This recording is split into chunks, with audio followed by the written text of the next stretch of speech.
हाय नमस्कार। आज मी रेसिपी दाखवणार आहे मसाला भुजिया शेव।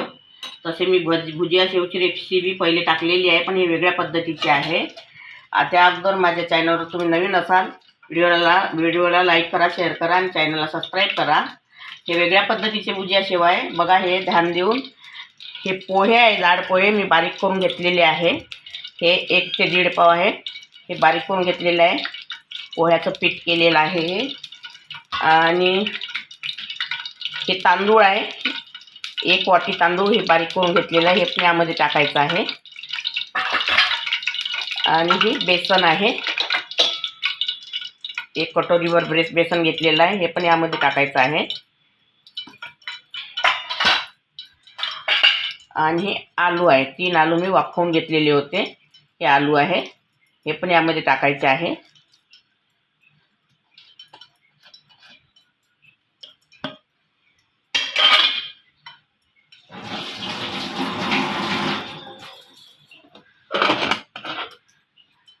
आणि हे तेल आहे, थोडं गरम केलेलं आहे, हे पण यामध्ये टाकायचं आहे। आता आपण याचा मसाला करून घेऊया। हे 8 ते 10 मी लसणाच्या कळ्या घेतलेल्या आहे सोलून, आणि हा कढीपत्ता आहे।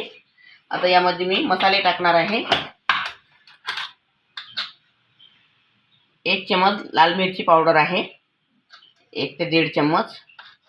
हा धनी पावडर आहे 1 चमच। हा जीरा पावडर आहे 1 चम्मच।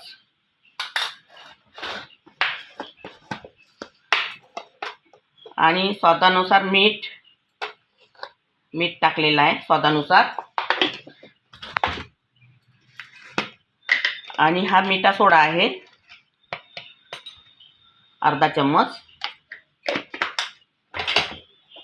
आणि थोडं पाणी टाकायचं यामध्ये, आणि याचा पेस्ट बनवून घ्यायचा आहे।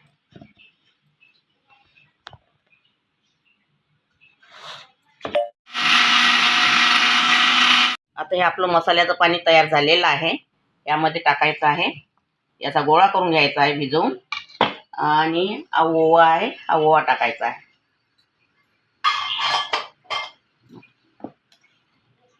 आता हा आपला गोळा तयार झालेला आहे। आता पुन्हा एक वेळा मी तुम्हाला सांगते, 450 ग्राम पोहे पावडर करून घेतलेला आहे मी मिक्सरमध्ये। 1 वाटी तांदळाचं पीठ करून घेतलेलं आहे, आणि 1 वाटी बेसन घेतलं आहे। बाकी तुम्हाला मसाले वगैरे दाखवलेलेच आहे। त्याच्या ह्या चकल्या आहे, आणि 1 पाव आलू घेतलेली होती मी वाफवून, ते पण यामध्ये टाकलेले आहे, तुम्हाला पहिले सांगितलेलंच आहे। आता हा गोळा झालेला आहे। आता मी या साच्यामध्ये भरत आहे हा गोळा।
आता हे आपले शेव टाकून झालेले आहे।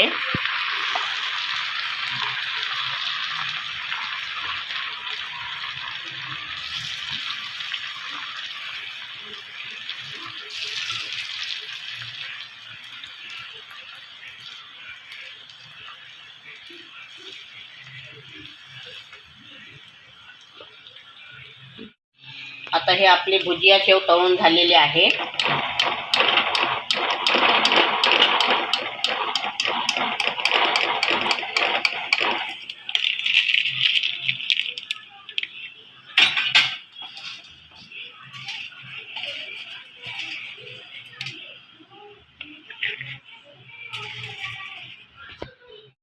भुजिया शेव तयार झालेले आहे. अगर तुम्हाला माझी रेसिपी आवडली असेल तर व्हिडिओला लाईक करा, चॅनलला सबस्क्राईब करा आणि शेअर करा. धन्यवाद.